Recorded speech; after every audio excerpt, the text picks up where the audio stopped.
Everybody, Jared here with carbuzz.com, and today I am out in Phoenix, Arizona driving a very interesting new car. This is the 2023 BMW XM. So for those of you that are unfamiliar with this product, the XM is an entirely new model from BMW. It is the first M only model. There is no non-M version of the XM since the original M1. So that is rather cool. As you can tell, it is an SUV. To give you a sort of rough size comparison, it has the wheelbase of a BMW X7, but it is not a 3-row vehicle, it is only a 2-row vehicle. So think of it as a little bit bigger than something like a BMW X5M and X6M, but not as big as something as an X7. Now the XM is going to be pretty controversial in terms of styling. It's got a very different front end than what we've seen on BMWs currently, in the past, maybe in the future. It is very different. We've got this very, very big snout with the big kidney grills here. You can see the XM logo here, and we do have a gold finish around it. You can get that in black as well, but I think the gold is really unique. And we do also have a ring light, an LED in the grille that's going to light up at night, which is quite cool. And you can see that the XM has the split headlight design similar to what you get on the new X5 and X6, and the X7 and the i7 are the ones that have that. So BMW is going with that split headlight design on a lot of their new vehicles. You can get these gold wheels. So the XM is available with 21-inch wheels as standard. You can get 22s as well. These are the 23s. I think they look incredibly cool. I love this kind of classic BMW roundel in the middle instead of the sort of more modern one. And these are finished in gold as well. You can get them in gold with or without the gold trim here on the sides as well. So this trim, you can see it says XM and then it kind of wraps around the back, is also in gold, but you do not have to get that. You can get that in black as well. You can see we have our charge port here because this is a plug-in hybrid model. It's the only way to get the XM. We'll talk about that a little bit later. And you can tell that this is a rather large vehicle. Obviously, it has a really nice wheelbase. It kind of swoops down here. We've got just so much styling here. Look at these rocker panels down here. They're a very, very interesting shape. You have these unique textures on the door handles. There is just so much design here. I'm not going to be able to talk about it all in this video. And then as we get into the rear end styling, you can tell, again, there is so much here to talk about. We've got these really unique headlights that have this really cool shape. You've got the BMW logo here on the glass rather than on the tailgate, which kind of gives you this like bare open look. You just have the XM logo there. It is very simple, but yet there's so much else going on. We've got these unique tailpipes, such a unique shape. It is a dual exhaust, but they're kind of stacked, almost Lexus-like with their F models, and then we have some more gold trim around here. Honestly, if I had to say something about the design to maybe make more sense to you if you just don't get it, imagine it was French. Imagine this is the new Peugeot or Citroën or whatever. Oh, avant-garde, avant. Sorry for my bad French accent. I don't mean to offend anybody, but I think that the styling is quirky in that sort of way, and maybe you'll like it a little bit more if you just consider this the Frenchman's BMW. This being an SUV, of course, we're going to check out the cargo space here. We've got our power tailgate. We're gonna go ahead and open it up. You can see that the load floor is a little bit high. It's actually not the battery that is housed under here making the floor so high. It is the fuel tank. BMW tells me the battery is actually mounted underneath the car, not back here in the trunk. The trunk space is somewhere between an X5 and an X6. It's a little bit more than an X6, a little bit less than an X5 because we have that big wheelbase. And you might have noticed this really nice XM branded bag. It kind of has the same finish on it that you get on the interior. And if I unzip that open, you're gonna see that is your charging cable. This is actually waterproof. So if you park the car outside and the charging cable gets rained on, this is a waterproof bag that you can go ahead and put your charging cable in. That is a really nice option that I have not seen on any luxury hybrid or electric vehicle. And now let's go ahead and check out the back seat, which is really a nice place to sit in the XM. Because we have the wheelbase of an X7 but without the third row, BMW was able to prioritize rear legroom back here. This is actually more rear legroom than you're going to get in an X5 or an X6, and more legroom than you're going to get in the second row of an X7. So let's go ahead and step on in. And you're gonna see I have plenty of legroom. In fact, it's enough that I can cross my legs behind myself. This is my driving position. I think it's actually in the sort of recline position, you know, the easy entry and exit. We do have our little USB-C port here, and you can clip in like a phone holder, iPad holder, what have you. We do have our own climate control heated seats back here. No ventilated seats, which is a little bit annoying on a car that's this expensive. Kia Telluride has ventilated seats. BMW, please figure out a way to put ventilated seats in your second rows. We do have 2 more USB-C ports back here. We've got our Bowers and Wilkins stereo system. These seats, by the way, I do want to mention, are so super duper comfortable. We've got a boring black interior, but you can get red. You can get a cool color called Blue Lagoon with some brown accents. So I wouldn't get the black. I think it's just a little bit plain, but the seats themselves are gorgeous. I love this stitched leather.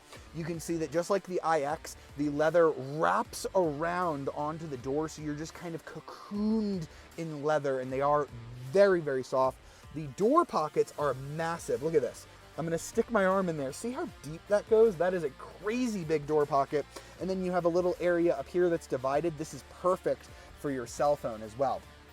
Before we get into the front seat, I wanna talk about this gorgeous like prism effect that we have here on the ceiling. This actually lights up at night. It is super gorgeous. You cannot get a glass roof on the XM, just this one, but it is a gorgeous effect at night, and I do absolutely love it. And last but not least, let's check out the front seats, where we've got a similar seat that you're going to get on the X5 and X6M. Of course, it's going to say XM in the headrest. You can kind of see the 100 LED lights that are in the prism headliner there.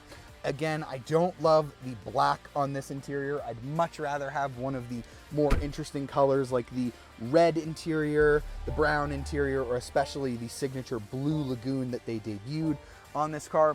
This car is pretty much fully loaded. There are not very many options to get. You can get a Harman Kardon audio system as standard, but we have the Bowers and Wilkins with 1500 watts.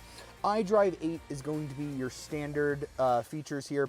Not too much different here with iDrive 8, so be sure to watch my previous videos on it to learn more about iDrive 8. The thing that is different is going to be the gauges. Because this is an M model, we've got the M color gauges here, and you can change that using a My Mode button down here. So if I put it into sport mode, it's going to prioritize the tachometer and the speed, and then you can see the different modes. There are a ton of different ways to set this car up. So there's the M mode, which is going to just change the gauges, and then there is the setup button down here. It's pretty typical for an M model, where you can change the drivetrain, the chassis, the steering, the brakes, all of that jazz. We've also got some carbon fiber behind here. We've got these new sort of hidden air vents that debuted on the BMW X7. We've got our M badge over here letting us know that we do have an M model. We've got heated and ventilated cup holders, which are quite nice. I do like those very much. We've got our M1 and our M2 programmable buttons, where once you find the correct amount of settings that you want on here, you can save them to one of these 2 buttons. We do have massage seats as well. So this is a very, very expensive BMW product, but it does come pretty much fully loaded, and there's not much more that you need to add on to it. All right, so now we're behind the wheel of the BMW XM, and there is going to be a lot to talk about here, because this is the first ever M product that is a plug-in hybrid. So very interesting there. The engine that we have under the hood is a familiar one. It's a 4.4 liter twin turbocharged V8. You'll recognize it from the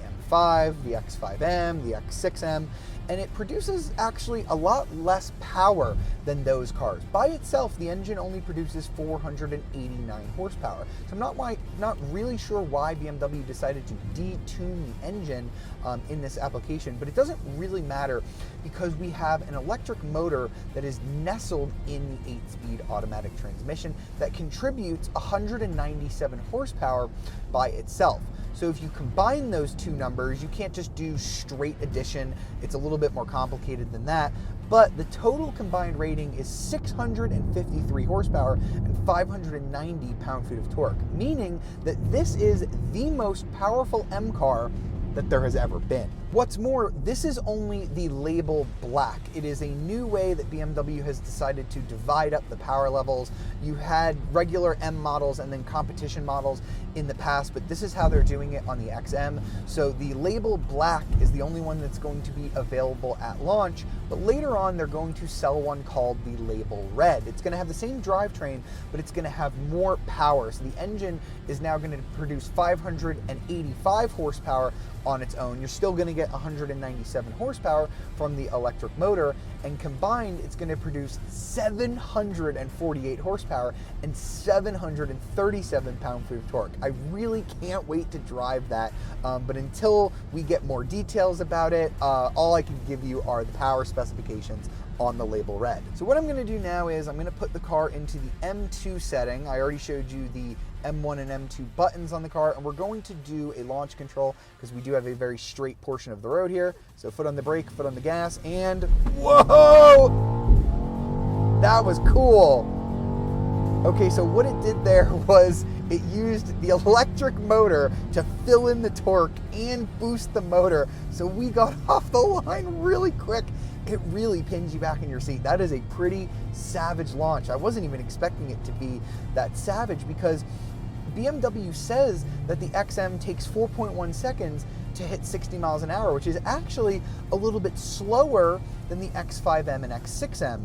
Even though this has more power, it's heavier because it has a big battery pack. So if you want the quickest BMW SUV, it's actually not going to be this XM. So I find that kind of interesting. I'm curious to see if that label red model gets us lower into the sub 4-second range on the 0 to 60. But having just done that launch, I can tell you that the XM is plenty quick. Now, the other thing that's really cool about this drivetrain, aside from being incredibly quick, is that we have 48-volt active roll control. This is the first time we've had this on a BMW model, which means when I chuck this into a corner, the body just doesn't lean at all. It feels, despite being bigger, it feels much smaller than an X5M or an X6M. I think the rear wheel steering is helping with that a lot as well.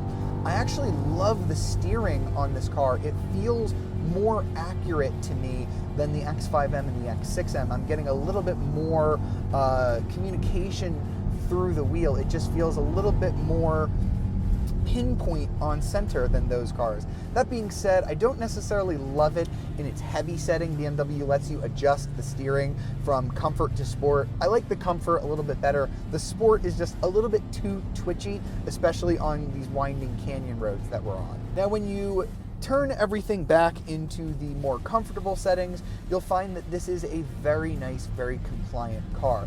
Even though we're riding on the 23-inch wheels, you can definitely feel the road imperfections from the 23-inch wheels, but I'd really like to try an XM on the smaller 21s because I feel like it would be a very comfortable ride. I think that the suspension is tuned to be a little bit softer than an X5M or an X6M, but because of the active roll control, it actually feels better when you push it hard. And the other cool thing is that because this is a plug-in hybrid, you have your electric drive modes as well. So if I come onto the screen here, I've got 3 different modes. I've got hybrid, electric, and e-control. The hybrid is going to use both the gas engine and the electric motor. E-control is going to pretty much just use the gasoline engine, and then it's going to fill the power with the electric motor, but it is going to keep your state of charge where it's at. Now, we do have a 25.7 kilowatt hour battery, which is quite large for a plug-in hybrid like this, meaning that you're going to get about 35 miles of pure electric driving, which is what we're doing now. So when you go to pure electric mode, it's going to take away the tachometer and it's going to give you a 0 to 100 e-power percentage gauge. It's kind of like a Rolls Royce, how they have that power reserve gauge, but instead of going from 100 to 0, it goes from 0 to 100.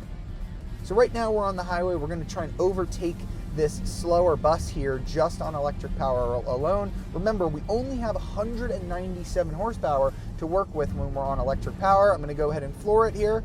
I'm giving 100% of the power, Definitely not a speedy experience, but not bad at all. We passed that guy no problem, and I'm going up to 70 miles an hour now. BMW says you can actually drive up to 87 miles per hour in all electric mode.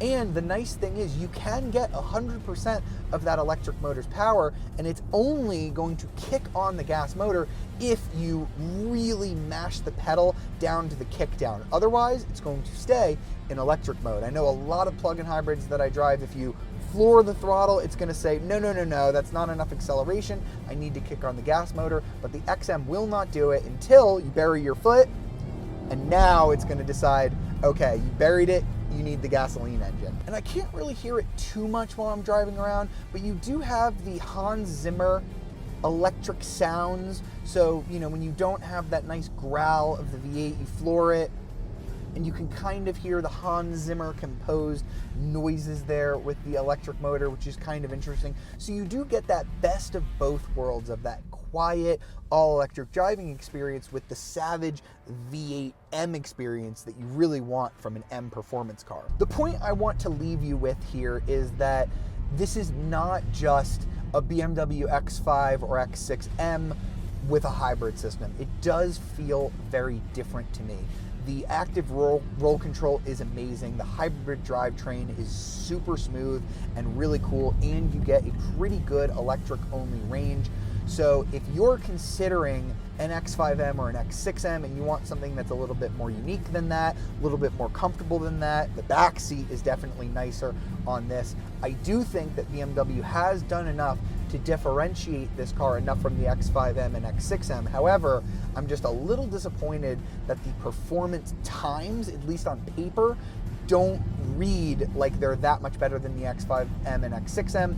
So I think I would wait for the label red, because if you can afford the price of this car, you can probably wait for the more powerful, more expensive model. All right, so that was the 2023 BMW XM. It's a very, very unique M product that I do think feels a lot different than the other M branded SUVs. The question is, what is that worth to you? Because a BMW X6M starts at about $113,000. This is $159,000. And remember, this is not even going to be the most expensive XM you can buy. This is only the label black. We don't know how much the label red is going to cost, but it will almost certainly be more than that. So is the XM worth it? I think that the added plug-in hybrid range is pretty useful. If you commute fewer than about 15 miles each way to work, you can run it on just electric power alone, but I'm not really sure if fuel savings is maybe worth spending an additional $35,000, $40,000 on this car. The driving experience, though, it is more unique. I think there is more instant passing power than in the X5M and X6M, and that unique 48-volt active body control is pretty impressive as well. So if you are a fan of the styling and you are interested in trying something that does feel very new from BMW, perhaps the XM will be for you. If you've enjoyed this video, please leave us a like, subscribe to our channel, and ring that notification bell to be alerted of our latest videos. And if you want to read my full review of the 2023 BMW XM, be sure to check out carbuzz.com. I'll see you next time.